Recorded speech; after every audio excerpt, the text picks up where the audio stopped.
నమస్తే క్రైమ్ 9 స్వాగతం. నేటి ప్రత్యేక ఇంటర్వ్యూతో మనతో Mahabubnagar excise circle inspector CI Veerareddy గారు ఉన్నారు. సార్ నమస్తే అండి. సార్ ముఖ్యంగా ఈ మామూలుగా ఏదైతే ఉంటే మద్యపానం అక్రమ రవాణా మీద మీరు ఎలాంటి దృష్టి పెడుతున్నారు? ఎక్కువగా డ్రగ్స్ వినియోగం కొనసాగుతుంది, దీనిపై మీ చర్యలు ఏమిటి?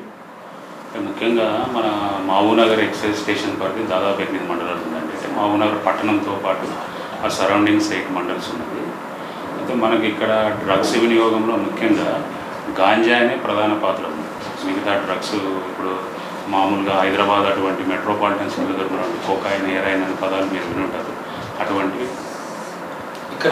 అటువంటివి మన దగ్గర ఏమి ఉండవండి. మేజర్గా గాంజాయి కూడా ఏమవుతుందంటే ఎక్కువగా ఈ మన పట్టణంలో ఈ ఉత్తరప్రదేశ్ నుంచి, ఒరిస్సా నుంచి చాలామంది కార్మికులు వచ్చి ఉంటారు. అంటే ఈ భవన నిర్మాణ రంగంలో వాళ్ళు పనిచేస్తుంటారు. వాళ్ళ దగ్గర నుంచి ఏమైందంటే క్యారీ చేస్తున్నారు. వాళ్ళు ఏదైనా పండుగలకు అటు ఇటు పోయినప్పుడు, వాళ్ళ విలేజ్లకు ఏదైనా అవసరాలకు పోయినప్పుడు వచ్చేటప్పుడు తీసుకురావడం అట్లా చేస్తున్నారు. ఆ విధంగా మనకు ఈ జనవరి నుంచే అంటే దాదాపు ఈ సంవత్సరంలోనే 4 కేసులు నమోదు చేయడం జరిగింది. 8 మందిని అరెస్ట్ కూడా చేశాము. ఎక్కువ యువత డ్రగ్స్ విషయంలో ఎక్కువ యువత ఆకర్షితులు అవుతున్నారు. ముఖ్య కారణం ఏమంటారు? అంటే మనకు ఇప్పుడు మా ఎక్స్పీరియన్స్లో తెలిసింది ఏంటంటే ఒత్తిడి అని ఒక మాట చెప్తున్నారు అన్నట్టు ఐదల్గా. ఎందుకంటే కొంతమంది ఇప్పుడు ఈ వేరే టెక్నికల్ ప్రొఫెషన్లో ఉన్నటువంటి వాళ్ళు కూడా అందులో మాకు దొరికిన వాళ్ళు ఉన్నారు. వాళ్ళని అడిగితే ఏంటంటే ఒత్తిడికి గురవుతున్నాం అని చెప్తున్నారు. లేదంటే ఇంకోటి మేజర్గా ఏంటంటే ఇది స్టార్టింగ్లో ఫ్రెండ్స్ ద్వారా పరిచయం అవుతుంది వాళ్ళు. అంటే జనరల్గా పీర్ గ్రూప్ ఉంటారు కదా, సమవయస్కులు ఉండి ఏమవుతుందిలే మనం పార్టీ చేసుకుందాం అనే ఉద్దేశంతో ఒక అలవాటుగా మారి అది ఒక వ్యసనంగా దాదాపు ఏమైందంటే స్టార్టింగ్లో ప్రారంభమై తర్వాత ఒక వ్యసనంగా మారే అవకాశం ఉంది. చిన్న వయసులో అంటే ఎక్కువగా చిన్న వయసులో కూడా మద్యానికి అలవాటు పడుతున్నారు. సామాన్యంగా చూస్తున్నాం, ఇప్పుడు మన కాలేజీ పిల్లలు కూడా మద్యం తాగడానికి అలవాటు చేసుకుంటున్నారు. అంటే చిన్న వయసులో యువత చెడిపోవడానికి ముఖ్యంగా మద్యానికి అలవాటు కావడానికి కారణం ఏమన్నట్టు? అంటే ఇప్పుడు మనకు తెలిసినప్పుడు చెప్పినది ఏంటంటే అది ఒక దాదాపుగా ఏమైందంటే ట్రెండ్ అయిపోయింది. అది మద్యం తాగడం అనేది ఒక ట్రెండ్ అయిపోయింది. ఎక్కడైతే మేమైతే దానికోసం స్పెషల్గా ఎంకరేజ్ అనేది ఉండదు. కానీ దాదాపు 21 years లోపు వాళ్ళకు మద్యం కూడా ఎక్కడ అమ్మరాదనే నిబంధన ఖచ్చితంగానే అమలు చేస్తున్నాం. వాళ్ళు ఏంటంటే మేజర్గా ఒత్తిడి అని ఒక మాట చెప్తున్నారు. ఏదో ఆనందం పొందుతున్నాం ఒత్తిడి అని చెప్తున్నారు. అంతకుమించి ప్రతి ఒక్కరు ఒత్తిడి ఉన్న వాళ్ళంతా మద్యం తాగాల్సిన అవసరం కూడా ఏముండదు. అక్రమ మద్యం ఏదైతే రవాణా చేస్తున్నప్పుడు దానిపై మీరు ఎలాంటి చర్యలు చేపడుతున్నారు? అంటే ఇప్పుడు జనరల్గా మన దగ్గర ఇక్కడ మద్యం షాపులు మహబూబ్నగర్ టౌన్లో తీసుకున్నట్లయితే 15 షాపులు ఉన్నాయి. వాటికి అంటే మనకు గవర్నమెంట్ నిర్దేశించినటువంటి తిమ్మాజిపేట డిపో నుంచే మద్యం సప్లై అవుతుంది. అంటే ప్రతి రోజులో కూడా అంటే వారంలో 2-3 సార్లు కూడా ప్రతి వైన్ షాప్ను చెక్ చేస్తుంటాం. మనకు ఈ మధ్య కాలంలో అట్లా అక్రమ మద్యం అంటే మన స్టేషన్ పరిధిలో అట్లాంటి అక్రమ మద్యమాలు ఎక్కడ డిటెక్ట్ కాలేదు. అంటే ఇప్పుడు మహబూబ్నగర్ జిల్లాకు సంబంధించి ఎన్ని కేసులు మొత్తం టోటల్గా ఉమ్మడి జిల్లా ఎంతవరకు ఎన్ని కేసులు పట్టుకున్నారు, ఎన్ని కేసులు చేశారు?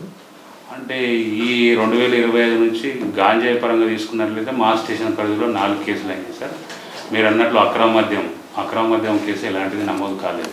అయితే చిన్నపిల్లల చాక్లెట్ గంజాయి అని మద్యం తరచూ వినిపిస్తుంది. ఈ మధ్య కేసులు షాద్నగర్ పరిధిలో కూడా కేసులు అయ్యాయి. కొత్తూరు పరిధిలో చాక్లెట్ల గంజాయి ఉమ్మడి మహబూబ్నగర్ జిల్లాలో అంటే మహబూబ్నగర్ జిల్లాలో ఎలాంటి ఏమన్నా ప్రభావం చూపిందా, ఏమన్నా మీ దృష్టికి వచ్చిందా?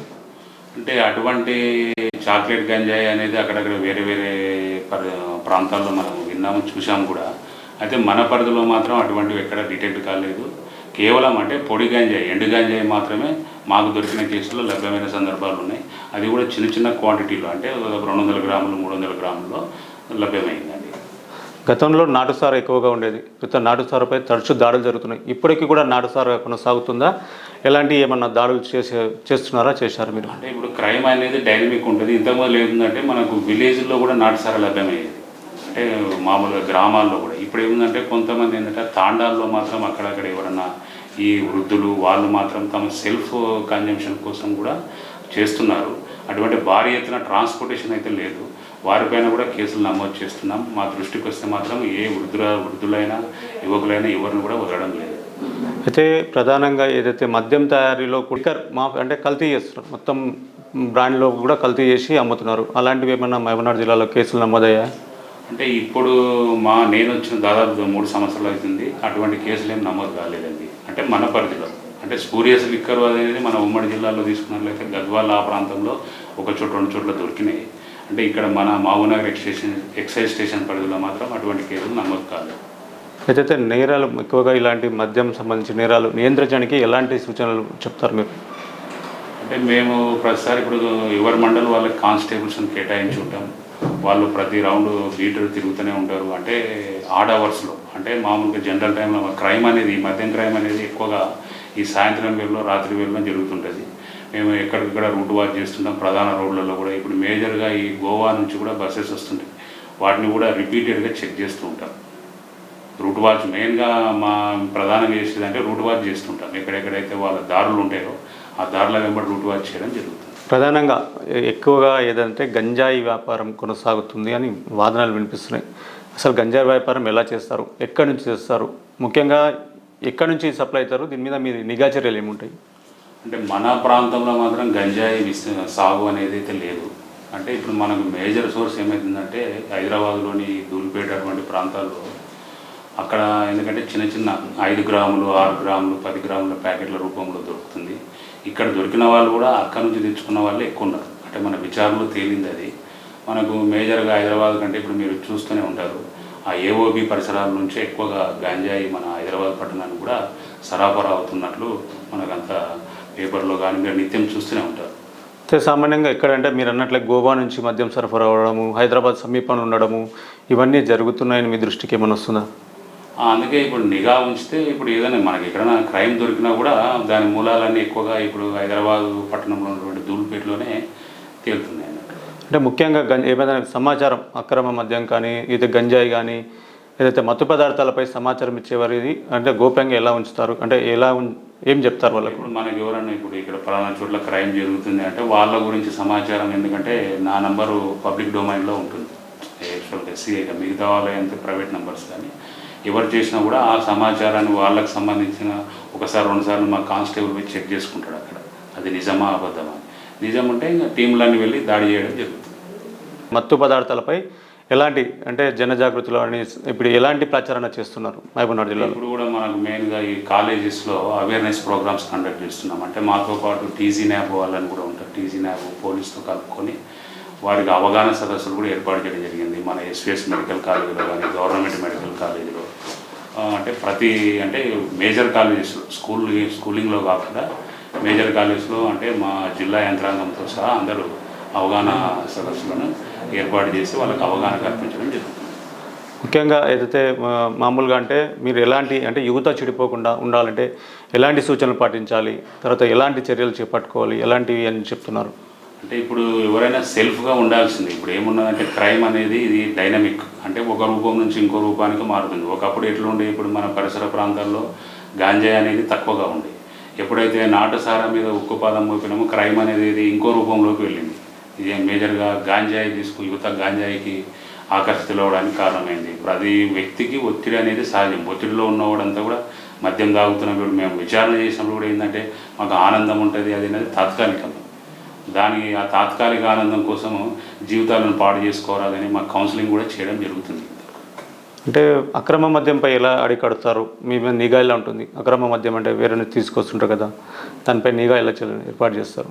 ఇప్పుడు అక్రమ మద్యం అంటే దాదాపు మేజర్గా మనకు వేరే రాష్ట్రాల నుంచి వచ్చే మద్యం కూడా మన రాష్ట్రంలో అక్రమ మద్యమే. వేరే రాష్ట్రాల నుంచి వచ్చే మద్యాన్ని కూడా మనము అక్రమ మద్యంగానే ట్రీట్ చేయవలసి ఉంటుంది. కాబట్టి ఇప్పుడు ఎక్కడికక్కడ నిఘా అంటే మాకు కొంతమంది ఇన్ఫార్మర్లు కూడా ఉంటారండి. ఇన్ఫార్మర్ల ద్వారా వచ్చిన సమాచారం మేరకు కూడా మేము దాడులు చేయడం జరుగుతుంది. ఒకవేళ సమాచారం ఇవ్వాలనుకుంటే ఏ నెంబర్కి చేయాలి? గంజాయి కానీ మత్తు పదార్థాలపై సమాచారం ఏదైతే ఇవ్వాలనుకుంటే జనరల్గా నా నంబర్కి ఫోన్ చేయొచ్చండి. 8712658872 అనే నెంబర్కు ఫోన్ చేస్తే ఇలాంటి మత్తు పదార్థం సమాచారం ఇచ్చినా వాళ్ళ వివరాలు గోప్యంగా ఉంటాయి. మేము 1-2 సార్లు దాన్ని తనిఖీలు చేసుకొని అది నిజం ఉంటే ఖచ్చితంగా దాడులు చేసి వాళ్ళపైన కేసులు నమోదు చేయడం జరుగుతుంది.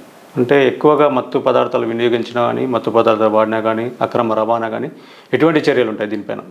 అంటే ఇప్పుడు ఎన్డీపీఎస్ యాక్ట్ గాంజాయి మీద ఏంటంటే దాదాపు 20 సంవత్సరాల వరకు కూడా కఠిన శిక్షలు ఉంటాయి. ఇప్పుడు మనకు ఇదే సంవత్సరంలోనే మన స్టేషన్ పరిధిలోనే ఒక గాంజాయి కేసులో 2 వ్యక్తులకు 10 సంవత్సరాల జైలు శిక్ష పడ్డది. ప్లస్ వాళ్ళకు 1 lakh ఫైన్ కూడా పడ్డది. అంటే కనీసం తాగిన వాళ్ళకు కూడా 1 year వరకు శిక్ష ఉంటుంది. ఈ ఎన్డీపీఎస్ యాక్ట్ అంత కఠినమైనది. మనకు మేజర్గా ఏంటంటే యాషిష్ ఆయిల్ అనే విషయంలో అటువంటి చర్యలు వచ్చినాయి. యాషిష్ ఆయిల్ అనేది ఒరిస్సా వ్యక్తులు ఇక్కడ సరఫరా చేయడం జరిగింది. వాళ్ళు పట్టుకొని మనం కేసులు నమోదు చేసి పకడ్బందీగా విచారణ చేయడంతో ఛార్జ్షీట్ నమోదు చేయడంతో 10 సంవత్సరాల జైలు శిక్ష పడ్డది. అంటే ఇప్పటి పరిధిలో ఏంటంటే జడ్చర్ల పరిధిలోనే ఎక్కువ కార్మికులు అక్కడ నుంచి ఉత్తరప్రదేశ్ నుంచి అక్కడ నుంచి కార్మికులు ఎక్కువ చేస్తున్నారు. అక్కడ కూడా గంజాయి ఎక్కువ వ్యాపారం నడుస్తుందని అంటున్నారు. దీనిపైన మీరు ఏం చెప్తారు? అంటే ఎక్కువ ఇప్పుడు జడ్చర్ల ప్రాంతంలో కూడా ఒక ఎక్సైజ్ స్టేషన్ ఉందండి. అక్కడ ఉన్నటువంటి అధికారులు కూడా వాళ్ళ పరిధి మేరకు వాళ్ళు చర్యలు తీసుకుంటున్నారు. 18 సంవత్సరాలు నిలిపిన వారికి మద్యం అమ్మకూడదు, 18 సంవత్సరాలు నిండిన వారికి వైన్స్ మద్యం అమ్మాలి. కానీ ఇలాంటి చట్టాలపై మీరు ఏం చెప్తున్నారు? అంటే ఇప్పుడు 18 సంవత్సరాల లోపు వారికి మద్యం అమ్మరాదు అనేది కఠిన నిబంధన ఉంది. అటువంటి వైన్ షాపులు ఏవైనా ఉంటే కూడా మనకి ఈ సంవత్సరంలోనే ఒక వైన్ షాప్ మీద కూడా కేసు నమోదు చేయడం జరిగింది. వారికి చట్టపరంగా జరిమానాలు కూడా వేయడం పడింది. ఆ జరిమానాలు చెల్లించి మళ్ళీ వాళ్ళు ఆ తప్పు చేయకుండా నివారించడానికి ప్రయత్నిస్తున్నారు. సమయం దాటిపోయి కూడా కొద్ది వైన్ షాపులు తెరిచి అమ్ముతున్నారంటే అలాంటి వాటిపై ఇలాంటి చర్యలు మా దృష్టిలో ఉంటే ఖచ్చితంగా వాళ్ళ మీద కేసులు నమోదు చేస్తాం sir. Bar and restaurant permission ఎలా ఉంటుంది సార్? బార్ అండ్ రెస్టారెంట్కి ఏమో వాళ్ళకు కూడా అంటే మనకు నోటిఫికేషన్ ద్వారానే బార్ అండ్ రెస్టారెంట్ అప్లికేషన్ స్వీకరించి వాళ్ళు ఎవరైతే లాటరీ పద్ధతులు ఎవరైతే విన్ అవుతారో వాళ్ళకి బార్ను కేటాయిస్తాం. వాళ్ళకి ఏదంటే పర్మనెంట్గా ఉంటుందంటూ లైసెన్స్ ప్రతి సంవత్సరం కూడా మన ప్రభుత్వం నిర్దేశించిన రుసుము చెల్లించినట్లయితేనే వాళ్ళ బార్ రెన్యువల్ అవుతుందండి. ఈవెంట్కు పర్మిషన్ ఇస్తున్నారు, అది ఎలా ఉంటుంది ఈవెంట్? అంటే ఇప్పుడు మనకు ఎక్కడైనా ఒక 50 మంది 60 మంది లేదంటే చిన్న చిన్న ఫంక్షన్లు మేజర్గా ఈ పెళ్ళిళ్ళు ఏమైనా విందులు ఏర్పాటు చేసుకున్నప్పుడు ఖచ్చితంగా డిపార్ట్మెంట్ ఈవెంట్ పర్మిషన్ తీసుకోవాల్సి ఉంటుంది. అటువంటి ఈవెంట్ పర్మిట్ ఏంటంటే 9,000 రూపాయలు అండి ఒక ఈవెంట్, ఒక రోజు మాత్రం. అంటే అది కూడా 2 స్లాట్లో ఉంటుంది, మధ్యాహ్నం స్లాట్, ఈవినింగ్ స్లాట్. ఏ స్లాట్లో అయినా బుక్ చేసుకున్నట్లయితే 9,000 రూపాయలు చలన ద్వారా అమౌంట్ చెల్లించి వాళ్ళు పర్మిషన్ తీసుకోవచ్చు. అంటే వేరే రకంగా అంటే పక్క నుంచి కూడా మద్యం తీసుకొచ్చి అమ్ముతుంటారు. అంటే తప్పించుకోవడానికి ట్యాక్సీ లేకుండా మద్యం తీసుకొచ్చి అమ్మడం ఇవన్నీ కూడా కొనసాగుతున్నాయి అంటూ తెలుస్తుంది. అటువంటి మేము ప్రతి మేజర్గా ఫంక్షన్ హాల్స్లో ప్రతిసారి మా కానిస్టేబుల్స్ బీట్ వేస్తుంటాము, వాళ్ళు చెక్ చేస్తూనే ఉంటారు. దాదాపు ఈ మధ్య కాలంలోనే మన దగ్గర బాగానే ఈవెంట్ పర్మిట్, అంటే గత సంవత్సరంలో అయితే 36 ఈవెంట్ పర్మిట్లు తీసుకోవడం జరిగింది. ఈ సంవత్సరం కూడా ఇప్పటి వరకు 15 ఈవెంట్ పర్మిట్లు కూడా మనం ఇష్యూ చేయడం జరిగింది. ఎక్కువగా కొన్ని ఒక దగ్గర మామూలుగా ఉదయం 6 గంటలకు కూడా వైన్ షాపులు తెరుస్తున్నట్లు దృష్టికి వస్తుంది. దాని మీద మీరు ఏమంటారు? అలాంటి వాటిపై ఎలాంటి చర్యలు తీసుకుంటారు? వాటి మీద ఖచ్చితంగా టైమింగ్ వైలేషన్ కేసులు ఉంటాయండి. చట్ట ప్రకారం వారి మీద టైమింగ్ వైలేషన్ కేసులు ఉంటాయి, తగిన జరిమానాలు కూడా విధించడం జరుగుతుంది.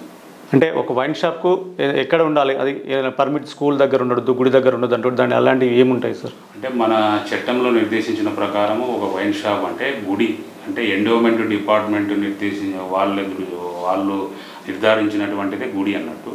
ఎండోమెంట్ డిపార్ట్మెంటు అదేవిధంగా మసీదులకు, తర్వాత ఈ స్కూల్స్, గవర్నమెంట్ స్కూల్స్లకు దాదాపు 100 మీటర్ల దూరంలో ఉండాలన్నట్టు వైన్ షాప్.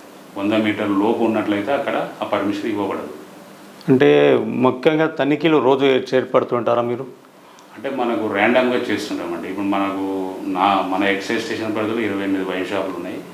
వాళ్ళు ఎవరెవరికి కొంతమంది ఎస్ఐలకు కానీ జవాన్లకు డ్యూటీస్ అలాట్ అయ్యాయి. వాళ్ళ డ్యూటీస్ ప్రకారం వీక్లీ 1 or 2 చెక్ చేస్తూనే ఉంటారు. ముఖ్యంగా ఏదైతే అంటే మీతో పోలీసు వాళ్ళు అనుసంధానం ఉంటారు, అలాంటి వాటిలో ఇలాంటి కేసులు ఎలా చేస్తారు మీది? అంటే కోర్టులు ఎలా దానికి పరిష్కారం నుంచి చూపిస్తారు? అంటే జనరల్గా ఇప్పుడు మేము పోలీస్ రెవెన్యూతో సమన్వయంగానే ఉంటుంది సార్. ఇప్పుడు ఎవ్రీ మంత్ మాకు కోఆర్డినేషన్ మీటింగ్ ఉంటుంది. అంటే మాకు వచ్చిన సమాచారం మీరు వాళ్ళకు కూడా షేర్ పంపిణీ చేస్తుంటాం. వాళ్ళకి ఏదైనా సమాచారం ఉంటే మా దగ్గర ఎవరైనా ముద్దాయిలు అంటే మా కేసుల్లో వాళ్ళు ఒకరు ఇన్వాల్వ్ అయి ఉంటే అటువంటి వాళ్ళ సమాచారాన్ని కూడా వాళ్ళకి షేర్ చేసుకోవడం జరుగుతుంది. ముఖ్యంగా కఠిన శిక్షలు ఏముంటాయి వీటిపైన? అంటే గంజాయి కానీ, అక్రమ రవాణా, మద్యం, వీటిమీడియా అంటే ఎలాంటి కేసులు వీళ్ళ మీద నమోదు చేస్తారు? ఎలాంటి శిక్షలు పడతాయి వీళ్ళు? అంటే మనకు మేజర్గా గాంజాయి మీద అయితే NDPS యాక్ట్ ప్రకారంగా కేసులు నమోదు చేస్తాం. దాంట్లో 20 సంవత్సరాల వరకు కఠిన శిక్ష ఉందండి. అంటే మన దగ్గర ఏదైతే బ్రౌన్ షుగర్ అలాంటి కేసులు ఏమన్నా ఉన్నాయా? అంటే మన దగ్గర NDPS యాక్ట్లో వచ్చినది ఇప్పటి వరకు అంటే ఈ రోజు వరకు కూడా మెయిన్గా గాంజాయి కేసులే నమోదయ్యాయి. అంతకుమించి ఇప్పుడు కొకాయిన్, హెరాయిన్ ఇటువంటి సందర్భాలు మన పట్టణ పరిసరాల్లో అయితే లేవండి. ఎక్కువగా గ్రామ స్థాయిలో బెల్ట్ షాపులు వెలుస్తున్నాయి సార్. దీని మీద ఎలాంటి ఉంటుంది? బెల్ట్ షాపుల వాసానికి దీని మీద చర్యలు ఏమైనా ఉంటాయా? అంటే మనం ఇప్పుడు వైన్ షాప్ వాళ్ళకు కూడా నిర్దేశించబడి ఉంటుందండి. ఎవరు పడితే వాళ్ళకు కూడా అంటే హై క్వాంటిటీలో అంటే ఎక్కువ పరిమాణంలో మద్యం అమ్మడానికి వీలు లేదు. వాళ్ళు కూడా ఒక వ్యక్తికి 6 బాటిల్స్ కంటే ఎక్కువ క్యారీ చేయడానికి కూడా 6 full బాటిల్స్ అంటే క్యారీ చేయడానికి వీలు లేదు. ఇప్పుడు మనం మేజర్గా ఈ సంవత్సరంలో తీసుకున్నట్లయితే దాదాపు 26 అటువంటి అంటే ఎటువంటి పరిమితులు లేకుండా గ్రామ స్థాయిలో అంటే వాళ్ళకి ఎలాంటి పర్మిషన్ లేకుండా అమ్ముతున్న వారిపైన 26 కేసులు నమోదు చేయడం జరిగింది. వారిని కోర్టు పరిధిలోకి తీసుకుపోతాం. తర్వాత కోర్టు నిర్దేశించిన ప్రకారం వాళ్ళు కూడా జరిమానాలు చెల్లించి తమ కేసును క్లోజ్ చేసుకోవాల్సి ఉంటుంది. ముఖ్యంగా అయితే అంటే బైండ్ ఓవర్ కేసులు ఎలా నమోదు చేస్తారు? ఏమన్నా మన దగ్గర బైండ్ ఓవర్ కేసెస్ ఉన్నాయి సార్? అంటే ఇప్పుడు బైండ్ ఓవర్ కేసులు మేజర్గా నాటు సారా అమ్మే వాళ్ళపైన కానీ బెల్ట్ షాప్ అమ్మే వాళ్ళపైన కానీ మనం నమోదు చేస్తున్నాము. ముఖ్యంగా అంటే ఎక్కడైనా కేసులు లేకుండా మాకు అనుమానం వచ్చిన వాళ్ళనేమో ఈ ఒక సెక్షన్లో బైండ్ ఓవర్ చేస్తాం. తర్వాత కేసులు అయిన వాళ్ళంతా కూడా ఇంకో సెక్షన్లో అంటే మండల్ తహసీల్దార్ దగ్గర ఏ మండల్కి సంబంధించిన ముద్దాయిని ఆ మండలంలో బైండ్ ఓవర్ చేయడం జరుగుతుంది.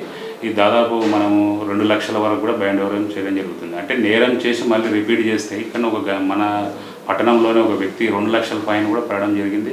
ఆయన చెల్లించడం జరిగింది. అంటే నేరం బైండ్ ఓవర్ అయిన తర్వాత కూడా మళ్ళీ నేరం చేసినట్లయితే వాళ్ళకు కూడా జరిమానాలు ఉంటాయి. అంటే నేర స్థాయిని బట్టి అంటే ఎక్కువ బట్టి అమౌంట్ దాని మీద ఉంటుంది. దాదాపు ఇప్పుడు మనమైతే 1 లక్ష నుంచి 2 లక్షల రూపాయలకు అంటే రెండు స్లాబులనే బైండ్ ఓవర్ చేస్తాము. తర్వాత వాళ్ళ పరిస్థితిని బట్టి తర్వాత ఆ ఫీల్డ్ లెవెల్ ఎంక్వైరీని బట్టి వాళ్ళ మీద తహసీల్దార్ గారు జరిమానాలు విధించడం జరుగుతుంది. అయితే ఎక్కువగా అంటే ఉన్న వైన్ షాప్లో అధిక రేట్లు కూడా మద్యం అమ్ముతారు. వాటిపైన ఎలాంటి చర్యలు ఉంటాయి? ఇప్పుడు అధిక రేట్లపైన మద్యం అమ్మినా లేదంటే ఒక షాపుది ఇంకో షాపులో పోయి తీసుకొని అమ్మినా కూడా వాటిపైన చట్ట ప్రకారం చర్యలు తీసుకోవడం జరుగుతుంది. మనకు ఇటీవలనే మన పట్టణంలో అటువంటి ఒక కేసు నమోదు చేయడం కూడా జరిగింది. మద్యం కల్తీ జరుగుతుంటుంది, అప్పుడప్పుడు కొన్ని వైన్స్లో మద్యం కల్తీ జరుగుతుంది. అలాంటి మీ దృష్టికి ఎలా వస్తే దాన్ని ఎలా గుర్తిస్తారు? అంటే మనము ప్రాథమికంగా అయితే ఫీల్డ్ లెవెల్లో డైల్యూషన్ టెస్ట్ అని చేస్తాం. ఏదైనా వాటర్ కలిపినా లేదంటే ఒక లిక్కర్ బాటిల్లో అంటే బ్రాండ్స్ మిక్స్ చేసిన అంటే హై బ్రాండ్స్లో చీప్ క్వాలిటీ మిక్స్ చేసినా కూడా ఆ డైల్యూషన్ టెస్ట్లో బయటపడుతుందండి. వాటిపైన కూడా కేసు నమోదు చేస్తుంది. ఇలాంటివి అంటే మన జిల్లాలో ఇలాంటివి ఏమన్నా మనకు కేసులు నమోదు చేశారు? అంటే ఈ డైల్యూషన్ టెస్ట్లు అయితే నమోదు కాలేదు, కానీ ఒక షాపుది మద్యం ఇంకో షాపులో పెట్టి అమ్మడం వారిపైన మాత్రం కేసు నమోదు చేయడం జరిగింది. ఇది ఎక్సైజ్ సర్కిల్ ఇన్స్పెక్టర్ వీరారెడ్డి గారు సార్ ఈ సమావేశం యువత చెడుదారిన పట్టదని కూడా చెప్తున్నారు. సార్ థ్యాంక్ యూ సార్, మీ విలువైన సమయం కేటాయించినందుకు. థ్యాంక్ యూ అండి.